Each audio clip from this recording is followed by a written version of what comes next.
I think this one hopefully will be equal or greater than the first. And we made a lot of progress. And I think the biggest progress was our relationship. 좀 어느 때보다도 많은 그 고민과 노력, 그 인내가 필요했던 그런 기간이었던 것 같습니다.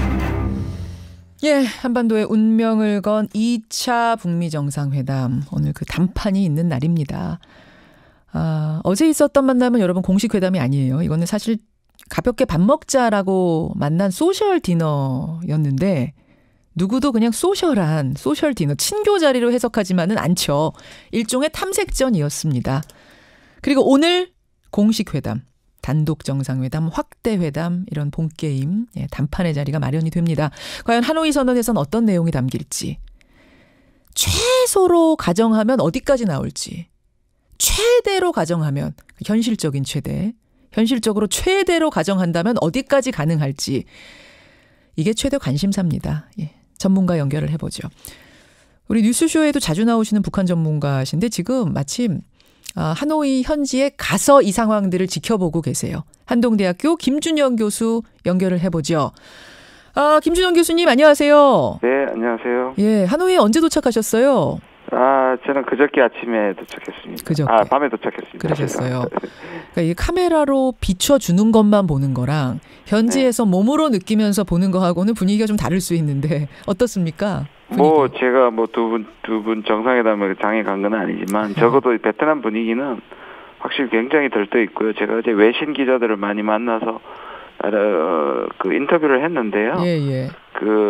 여기 베트남 로컬부터 포함해서 상당히 관심을 가지고 있었고 베트남의 위치에 대해서 이번에 역할에 대해서 묻는 사람도 굉장히 많았습니다. 그렇군요. 네.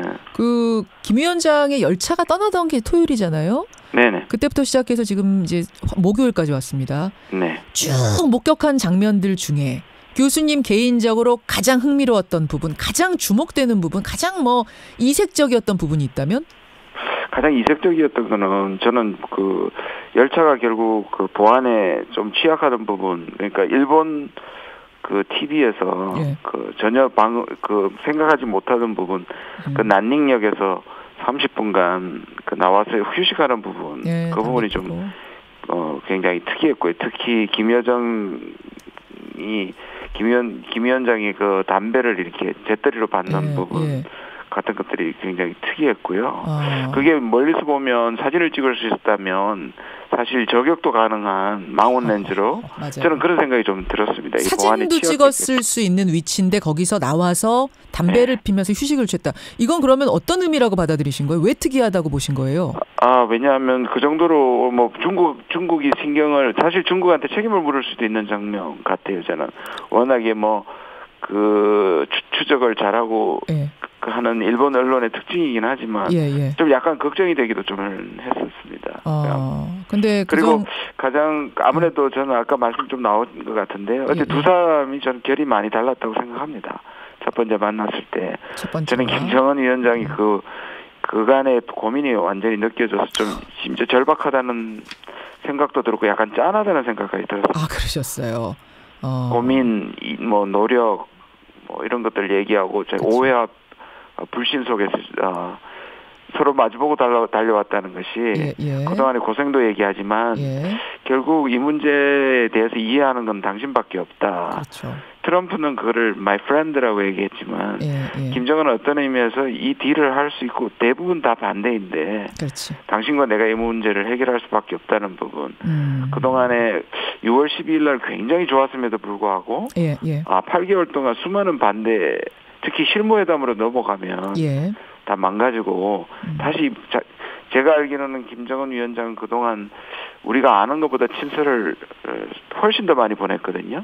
우리가 아는 것보다 더 많이 보냈어요? 예, 공개한 것보다 훨씬 더 많이 보냈습니다. 그만큼 이 교착 상황을 안타까워했고 작년 연내에 2차를 하고 싶어 했고 그런 것들이 사실 많이 방해받았다는 것이 실제로 어제 소감에서 좀 나온 것 같습니다. 저랑 비슷하게 느끼셨네요, 김준영 교수님. 저도 특별하게 주목한 부분이 그 두 가지였어요. 하나가 제가 아까 말씀드렸던 볼이 굉장히 빨갛게 상기돼 있더라. 이건 물론 피곤해서일 수도 있지만 어제 하루 종일 두문불출하면서 아무데도 꼼짝 않고 있다가 나왔는데 볼이 빨갛게 돼 있다. 이거는 그만큼 지금 회담 앞두고 김정은 위원장의 고민이 상당히 심각하다. 그 1차 때보다 훨씬 1차 때는 셀프 사진 찍고 막 이랬잖아요. 네. 굉장히 이번에 진지하고 훨씬 고민이 깊다는 요 생각을 하나 했고 거기에 대한 이제 인내라는 단어, 경제로 발전을 돕겠다, 화답한 것들 이런 게 저는 특이하게 보였고요. 네. 또 하나 만찬 메뉴 어떻게 보셨어요? 그 무슨 말씀인 거 하니 슈퍼 심플 메뉴 이걸 만찬이라고 해도 되나 싶을 정도로 슈퍼 심플 메뉴를 놓고 밥을 먹더라고요. 이것도 네. 의미가 있는 거죠?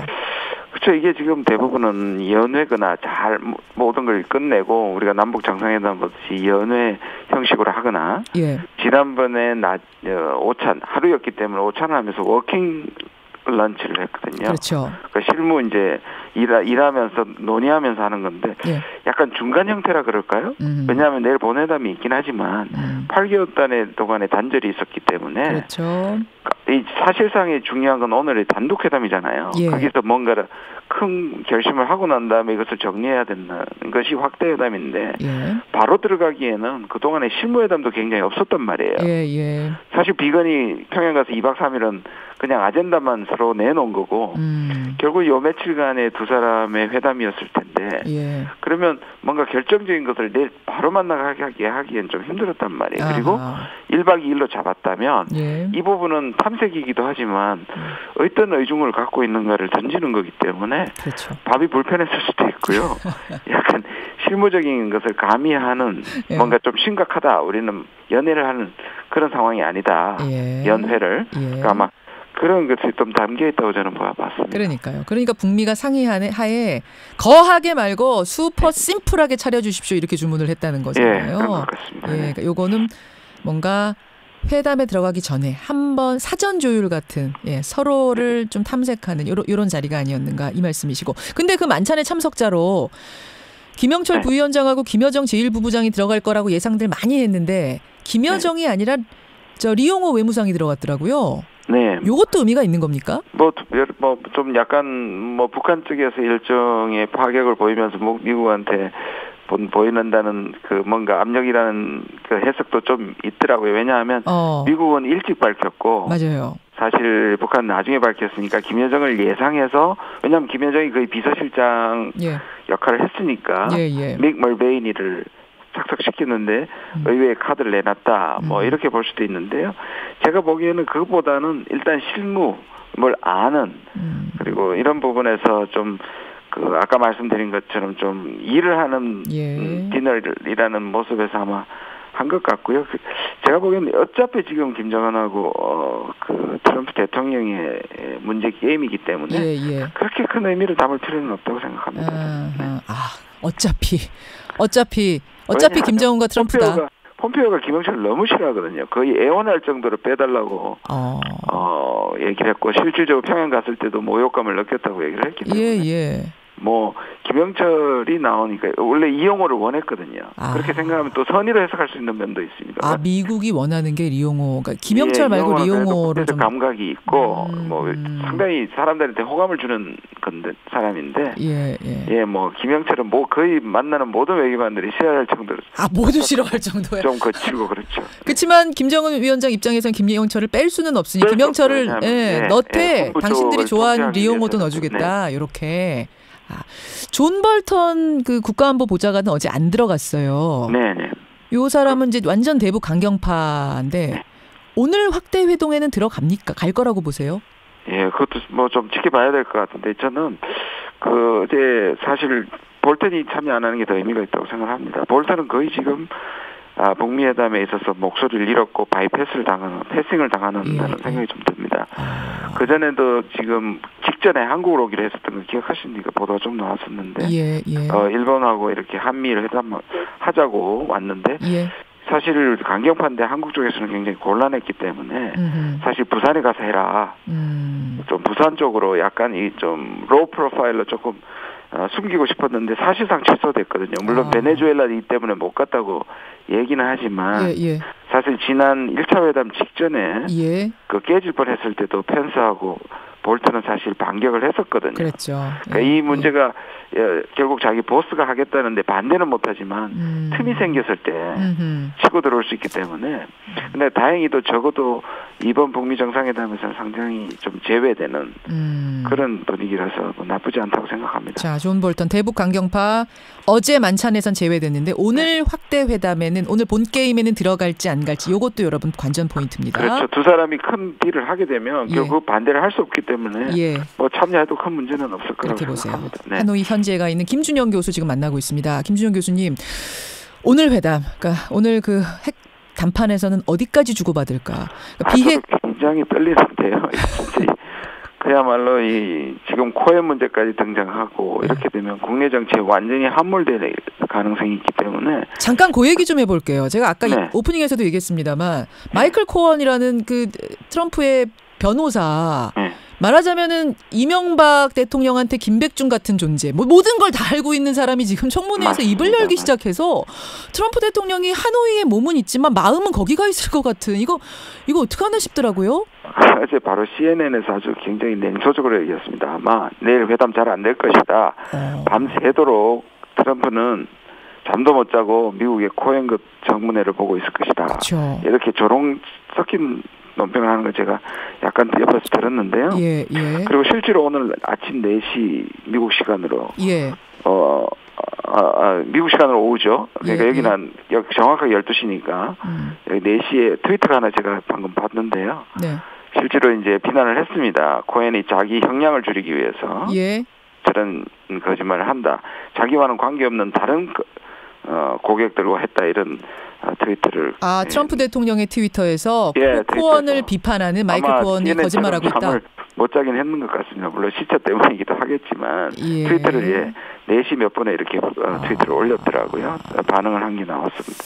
그런데 또 하나는 주목할 부분은 어제 왜 처음에 질문을 받을 때 기자들이 그 소감 물을 때 뒤에서 아마 몇 가지 잘 안 들렸는데 오늘 기사를 보니까 그 코엔 문제를 질문했나 봐요. 그래서 백악관에서 4명을 오늘 기자회견에 금지시켰습니다. 참여하는 걸 미국 기자. 그래서 아마 여기에 대해 민감하고 아마 오늘 기자회견 어제 기자회견 한다는데 두 가지 좀 초점을 보셔야 될 것 같습니다. 하나는 김정은 위원장하고 같이 한다는 얘기였는지. 그러면 그것도 역사적인 장면이고요. 두 사람이 같이. 그다음에 질문을 받을지. 이건 김정은 위원장을 배려해서도 질문을 안 받을 수도 있고 코엔 문제 때문에 안 받을 수도 있고.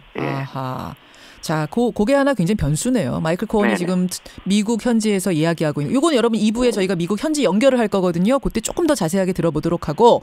그래서 오늘 이 비핵화 담판의 접점은 어디가 될 거냐. 그러니까 북한은 비핵화 조치 어디까지 할 거며 거기에 대한 미국이 내주는 상응 조치는 어디까지 나올까. 이 접점이 어디가 될까가 오늘 핵심이잖아요. 물론 이거 예상하기 굉장히 어렵고 전문가마다 예상 다 다르던데 김준영 교수의 예상은 어떻습니까? 저도 다르겠죠 아마. 근데 저는 늘 지난번은 종전선언과 북한의 동창리 분계리 특히 동창리였습니다. 지난 모든 핵심은 트럼프가 고민하는 ICBM 발사. 미국이 고민하는 ICBM 발사를 자장을 폐기하는 거고 종전선언이었는데 사실 그게 이루어지지 않고 넘어왔거든요. 왜냐하면 종전선언을 안 했고 동창리는 사찰을 안 받았기 때문에 그걸 아마 이제 포함시켜서 사찰을 받을 거고요. 종전선언이 나오는. 그러나 이 두 가지가 나오는 거는 사실상 지난번에 반복일 수 있죠. 재활용이. 그럼 여기에다가 뭔가 진전된 걸 보인다면 이번에는 영변과 제재 완화다. 그러면 영변에 대해서 얼마나 구체적인 양보를 할 것이며 그다음 제재 완화에 대해서는 얼마나 구체적이고 예를 들면 개성이나 금강산에 들어갈까가 가장 중요한 이번에 교환 조건이라고 보고요. 물론 영변에서 포함되는 게 동결일 건지 폐기로 바로 들어갈 건지 언제부터 갈 건지 이런 것들이 다 중요하긴 하지만 두 사람이 그 실무적이고 아주 세세한 것까지 할지는 좀 두고 봐야 될 것 같고요. 그건 오히려 이면 합의에 갈 가능성이 있고 그러나 이면 합의만 할 경우에는 그 약속에 대해서 뭐 검증할 일이 없고요. 시간이 무한정 담긴다는 뜻에서 뭔가 시간, 타임프레임이 들어가느냐를 좀 보셔야 될 것 같고 들어가면 시간표. 굉장히 성공이라고 얘기할 수 있을 것 같습니다. 또 하나 가능성은 지금 실무회담이 모자란단 말이에요. 그러면 이 문제를 해결하기 위해서 조속한 시일 내에 우리가 지금 한미 워킹그룹이 있듯이 북미 워킹그룹을 만들어서 출범시킨다는 얘기를 할 가능성도 상당히 있다고 봅니다. 그러면 이 워킹그룹은 과거에 육자에서 많이 만들었지 않습니까? 2005년에 9.19 공동성명에서. 예. 네, 그게 재판이 아니냐라는 얘기를 할 수 있는데 아마 이거는 두 사람 간의 3차, 4차 북미 정상회담을 하면서 직접 관리하는 그런 감독하에 출범시키는 실무회담이 될 그렇게 포장할 가능성이 꽤 있습니다. 그 영변 핵시설도 조금 전에 말씀하셨습니다. 동결만 하는 게 있고 동결 플러스 폐기하는 게 있고 동결 플러스 폐기 플러스 신고 검증까지 받는 거 사찰받는 단계까지 이거 사실은 그냥 크게 보면 영변이지만 잘라서 보면은 엄청나게 하늘과 땅 차이잖아요. 그렇죠. 그렇죠. 요거는 어디까지로? 그러니까 제일 작은 거는 영변 동결이겠죠. 예. 근데 영변은 이미 지난 첫 번째 육자회담에서 상당 부분 진행이 됐단 말이에요. 예. 그 시료 채취 때문에 이제 사실상 중단이 됐었는데 거기까지 갔기 때문에 미국 쪽에서 생각하는 건 더 가야 된다고 생각하기 때문에 실제로 영변에 있는 것들에 들어가서 사찰하고 그래서 이 영풍동이라고 얘기합니다. 예. 영변에서 만들고 풍계리에서 실험하고 동창리에서 쏜단 말이에요. 예. 그러니까 영풍동을 연결시키는 사찰을 일괄적으로 받느냐. 왜냐하면 풍계리와 동창리는 이미 평양 정상회담에서 하겠다고 얘기를 했으니까. 그렇죠. 영변을 포함시켜서 사찰까지 한다. 거기다가 예를 들어서 60일 내에 실현한다든지 그런 부분이 들어가면 상당히 의미가 있고요. 그다음에 플러스 알파는 폐기가 알파일 수도 있고요. 그러니까 폐기 계획도 전부는 아니겠지만 또 일부나 전부를 하겠다는 거. 또 미국에서 얘기해서 하는 영변 플러스 알파는 영변과 동창리, 영풍동 외에 다른 사이트에 대해서 신고하는 문제인데 이 부분까지 담긴다면 북한이 엄청나게 양보하는 것인데 그건 조금 더 지켜봐야 될 것 같습니다. 최소치로 보면은 그냥 추상적인 두루뭉술한 어떤 선언이 다시 반복될 수도 있는 게 최소치고 최대치로 그러니까 최소치는 1차 회담의 반복인 거죠. 1차 회담이 이면에 있던 것이 이제 합의문으로 나오는 거죠. 종전선언에 해당하는 평화선언을 하게 되고 북한은 동결한다는 약속 그런 거겠죠. 추상적으로 1차 반복 정도 느낌이면 최소치고 최대치로 나온다면 지금 말씀하신 영변을 포함해서 전반적인 시설에 대한 다 신고 사찰까지 받겠다. 이러면 정말 다 내주는 듯한. 거기에다가 타임라인까지 나오면 다 할 수 없이 거의 다 내놓는다고 생각할 수 있고 그렇게 되면 제재 완화를 담지 않을 수가 없다고. 그렇게 되면 그렇게 최대치가 나오면 이쪽에 상응 조치 최대치는 어디까지 나오는 거예요? 금강산 개성. 일단 금강산 개성 이런 것들. 왜냐하면 미국이 지금 전부 풀기는 힘들 거예요. 제재는 조금 풀면 다 푼다고 생각하니까. 그러나 면제 조항은 충분히 가능하니까 일단 시범적으로 개성과 금강산을 출범시키고 로드맵이 이제 그러면 나오게 되겠죠. 아까 말한 북한의 약속이 이루어지는 시점에 전면 푼다. 이렇게. 알겠습니다. 이게 최소치와 최대치입니다, 여러분. 여기까지 일단 확인하죠. 김준형 교수님 고맙습니다. 네네. 하노이 현지에 가 있는 한동대 김준형 교수였습니다.